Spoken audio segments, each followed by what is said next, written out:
ఏపీలో ఎన్డీఏ ప్రభుత్వం కొలువుదీరి నెల రోజులు పూర్తయింది. సీఎంగా చంద్రబాబు, డిప్యూటీ సీఎంగా పవన్ కళ్యాణ్ అధికారం చేపట్టి 30 రోజులు పూర్తయ్యాయి. ఈ నెల రోజుల్లో ప్రభుత్వం గత ఎన్నికల్లో ఇచ్చిన హామీల అమలుపై దృష్టి సారించింది. నెల రోజుల పాలనలో తనదైన మార్క్ను చూపిస్తూ నిర్వీర్యమైన వ్యవస్థలను సరిచేస్తున్నారు.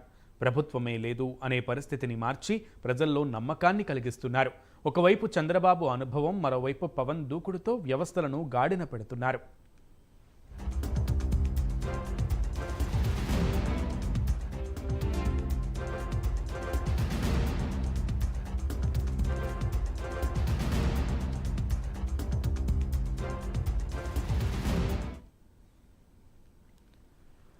నెల రోజుల పాలన పూర్తి చేసుకున్న చంద్రబాబు ప్రభుత్వం మొదటి నెలలోనే కీలక నిర్ణయాలు తీసుకుంది. సంక్షేమ ఫలాలు, అభివృద్ధి వైపు అడుగులు వేసింది. అమరావతి, పోలవరం వంటి కీలక ప్రాజెక్టులపై దృష్టి పెట్టింది. కేంద్రంతో సంప్రదింపులు జరిపి రాష్ట్రానికి కావాల్సిన నిధులు, సాయం కోసం వినతుల సమర్పణ కూడా పూర్తయింది. అలాగే గత ప్రభుత్వ పాలనలో తప్పిదాలపై శ్వేతపత్రాలు కూడా విడుదల చేస్తోంది. పెన్షన్ పెంపు, ఉచిత ఇసుక, డిఎస్సి హామీలను అమలు చేస్తోంది. ఫ్రీ బస్సు, తల్లికి వందనం, మహిళలకు నెలకు 1500 లాంటి కీలక హామీలను నెరవేర్చాల్సి ఉంది. రాజధాని అమరావతి, పోలవరం ప్రాజెక్టులు ముందుకు కదులుతున్నాయి. బాధ్యతలు చేపట్టిన తొలి రోజే మెగా డిఎస్సి ద్వారా 16,347 ఉపాధ్యాయ పోస్టుల భర్తీకి గ్రీన్ సిగ్నల్ ఇచ్చారు. ల్యాండ్ టైటిలింగ్ యాక్ట్ రద్దు చేశారు. 3,000 నుండి పెన్షన్ను ఒకేసారి 4,000కు పెంచారు. గత ప్రభుత్వం రద్దు చేసిన అన్నా క్యాంటీన్ల పునరుద్ధరణకు అడుగులు వేశారు. నైపుణ్య గణనపై తొలి సంతకం చేస్తూ విప్లవాత్మక నిర్ణయాలు తీసుకున్నారు. కేబినెట్లో ఆ 5 అంశాలకు ఆమోదం తెలిపారు. ఇలా నెల రోజుల్లో 30 పనులు చేపట్టారు. మరోవైపు డిప్యూటీ సీఎం పవన్ కళ్యాణ్ దగ్గరుండి ప్రజల నుంచి వినతులు స్వీకరిస్తూ సమస్యలను పరిష్కరిస్తున్నారు. ప్రతిరోజు వివిధ శాఖల అధికారులతో సమీక్ష నిర్వహిస్తూ అధికారులను పరుగులు పెట్టిస్తున్నారు. మొత్తానికి ఇద్దరు నెల రోజుల పాలనలో చాలా మార్పు కనిపించిందని ప్రజలు భావిస్తున్నారు. ఇలానే 5 ఏళ్లు దూసుకుపోతే ఏపీ అభివృద్ధిలో నెంబర్ 1గా నిలుస్తుందంటున్నారు విశ్లేషకులు.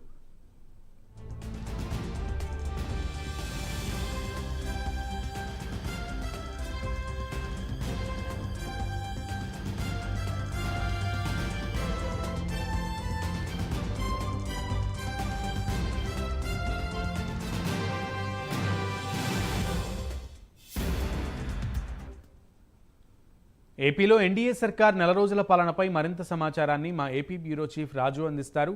రాజు, ఎన్డీఏ 100 రోజుల పాలనలో ఏపీలో ఎటువంటి పనులు జరిగాయి?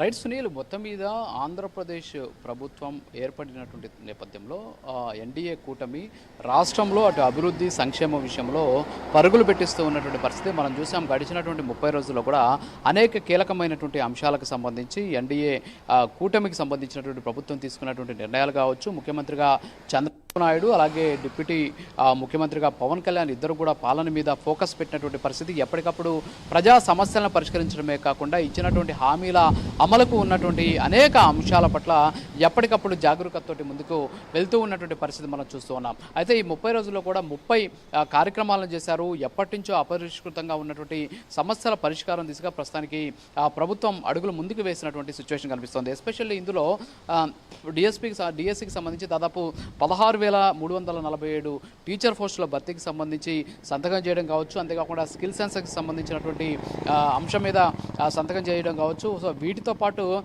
ఇచ్చినటువంటి ఏదైతే హామీలు ఉన్నాయో హామీలు నెరవేర్చే దిశగా ముందుకు సాగిపోతూ ఉన్నటువంటి పరిస్థితి. అయితే అధికారం చేపట్టినటువంటి 18 రోజుల్లోనే, అంటే జూన్ 12వ తేదీన ప్రభుత్వం కొలువు తీరింది. అప్పటి నుంచి కూడా 18 రోజుల్లోనే, అంటే జూలై 1వ తేదీ దాదాపు 65 లక్షల మందికి ఇచ్చినటువంటి హామీ మేరకు 4,000 రూపాయలు పెంచిన ఏదైతే 4,000 రూపాయలు పెంచినటువంటి పెన్షన్తో పాటు 3,000 రూపాయల బకాయిలు, అంటే మొత్తం 7,000 రూపాయలు 65 లక్షల మందికి ఇంటింటికి వెళ్ళి పంపిణీ చేసినటువంటి పరిస్థితి. దాని మీద ఒక రికార్డును కూడా సొంతం చేసుకున్నటువంటి సిచ్యువేషన్ మనం చూసాం. ఆ తర్వాత దివ్యాంగులు కూడా పెంచినటువంటి పెన్షన్, అంటే 3,000 ఉన్నటువంటి పెన్షన్ రెట్టింపు చేయడం జరిగింది. 6,000 రూపాయలు వాళ్ళ ఇంటికి వెళ్ళి ఇచ్చినటువంటి సిచ్యువేషన్ చూసాం. దీంతోపాటు ల్యాండ్ టైటిలింగ్ యాక్ట్, ఏదైతే గత ప్రభుత్వం భూములకు సంబంధించినటువంటి అంశం పట్ల ఆందోళన రేకెత్తించినటువంటి అంశం ఉందో, సో ల్యాండ్ టైటిలింగ్ యాక్ట్ని రద్దు చేసినటువంటి సిచ్యువేషన్ ఉంది. ఇసుక దొరక్క ఆంధ్రప్రదేశ్ రాష్ట్రంలో భవన నిర్మాణ కార్మికులు కావచ్చు, అంతేకాకుండా చిన్న చితక వాళ్ళు సొంతింటి కళకు దూరం అవుతూ ఉన్నటువంటి నేపథ్యంలో ఉచిత ఇసుకను ఇచ్చేందుకు దాదాపు 20 జిల్లాల్లో దీన్ని ప్రయోగాత్మకంగా అమలు చేసి మేము చేసి చూపిస్తామని చెప్పేసి కూటమి ప్రభుత్వం చూపించినటువంటి పరిస్థితి. దీంతోపాటు గంజాయి, డ్రగ్స్ అరికట్టేందుకు కఠిన చర్యలు తీసుకోవడం కావచ్చు, అంతేకాకుండా అంతేకాకుండా ఏదైనా సరే క్రైమ్కి పాల్పడితే అంటే అత్యాచారాలు హత్యలకు పాల్పడినటువంటి వాళ్ళని 24 గంటల నుంచి 48 గంటల లోపల అరెస్ట్ చేసేటటువంటి దిశగా కూడా కొన్ని ప్రయత్నాలు జరగడం, అలాగే ఎర్రచంద్రం మీద ఉక్కుపాదం మోపడం, ఇవన్నీ పక్కన పెడితే ఆంధ్రుల కలల రాజధాని అని చెప్పినటువంటి అమరావతికి సంబంధించి అభివృద్ధిని పదంలో తీసుకెళ్లడం, అమరావతి రాజధానిని పునర్నిర్మాణం కోసం ప్రస్తుతానికి చంద్రబాబు నాయుడు తీసుకున్నటువంటి అనేక చర్యలు ప్రజలంతా కూడా చూసినటువంటి పరిస్థితి. మరోపక్క ఆంధ్రప్రదేశ్ జీవనాడిగా చెప్పుకునేటటువంటి పోలవరంకి సంబంధించి పోలవరం ప్రాజెక్టుని పూర్తి చేసేందుకు అవసరమైనటువంటి చర్యలకు ముందడుగుబడింది. అంతర్జాతీయ నిపుణులను తీసుకొచ్చి పోలవరంకి సంబంధించినటువంటి దాని మీద ప్రత్యేక శ్రద్ధ చూపించినటువంటి సిచ్యువేషన్ చూసాం.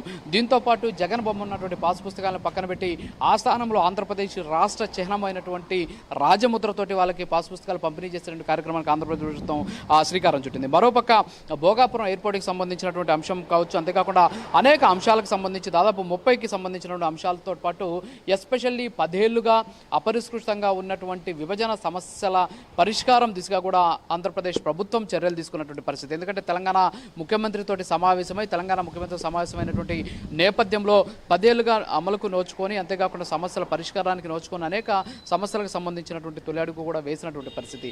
సో ఇలా చెప్పుకుంటూ పోతే ఆగస్టు కల్లా అన్నా క్యాంటీన్లు ఓపెన్ చేయడం కావచ్చు, అంతేకాకుండా ఇతర అనేక రకాలు ఏదైతే హామీలు ఇచ్చినటువంటి ప్రభుత్వం హామీలు ఇచ్చిందో సో ఈ హామీలకు సంబంధించినటువంటి వాటన్నిటిని కూడా అమలు చేసేటటువంటి దిశగా అనేక చర్యల్ని ఆంధ్రప్రదేశ్ ప్రభుత్వం చేపట్టింది. ఈ నెల రోజుల పాటు అటు సీఎం చంద్రబాబు నాయుడు అలాగే డిప్యూటీ సీఎం పవన్ కళ్యాణ్ ఇద్దరు కూడా రాష్ట్ర వ్యాప్తంగా ప్రజలతోటి ఎప్పటికప్పుడు మమేకమవుతూ ఈ సమస్యల పరిష్కారం దిశగా వాళ్ళు ముందడుగు వేసినటువంటి సిచ్యువేషన్ ఉంది. సో ఈ నేపథ్యంలోనే ఈ నెల రోజులే కాదు, రాబోయేటటువంటి 59 నెలలు అంటే 60 నెలల అధికారాన్ని ప్రజలు ఇక్కడ ఉన్నటువంటి ప్రభుత్వం చేతిలో పెట్టినటువంటి నేపథ్యంలో మిగిలిన 59 నెలల పరిపాలన కూడా ఇలాగే ఉండాలని చెప్పేసి ప్రజలంతా కూడా కోరుకుంటూ ఉన్నటువంటి పరిస్థితి. సో ఈ 30 రోజుల పరిపాలనకి ఈ ప్రభుత్వానికి 100కి 100 మార్కులు వచ్చాయని చెప్పేసి అటు ప్రజలతో పాటు కూటమి నేతలు కూడా చెబుతూ ఉన్నటువంటి పరిస్థితి కనిపిస్తుంది.